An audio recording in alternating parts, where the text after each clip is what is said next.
আজি আমি venom army নামৰ গ্ৰন্থখন আমি উন্মোচন কৰিলোঁ আৰু 28 তাৰিখে মোৰ মা দেউতাই ঘৰতে বাসভৱনতে এইটো উন্মোচন কৰিছিলে। আজি আনুষ্ঠানিকভাৱে আমি ইয়াত শিৱসাগৰ গ্ৰন্থ উৎসৱতে আমি উন্মোচন কৰোঁ। আৰু ভেনম আৰ্মিৰ উদ্দেশ্যটো হ'ল যে আমাৰ আৰ্মি মানে কি, আপোনাৰ আৰ্মি হ'ল যে আপোনাৰ ধৰক কিবা এটা যদি আপোনালোকে বেয়া কাম কৰে বা কিবা কৰে, গতিকে আৰ্মিয়ে সাধাৰণতে বাধা দিয়ে।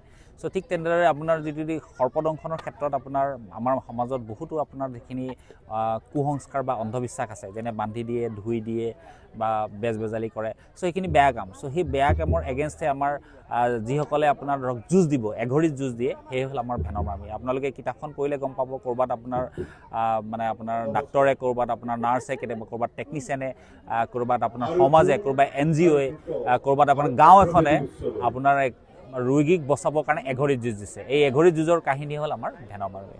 ধন্যবাদ।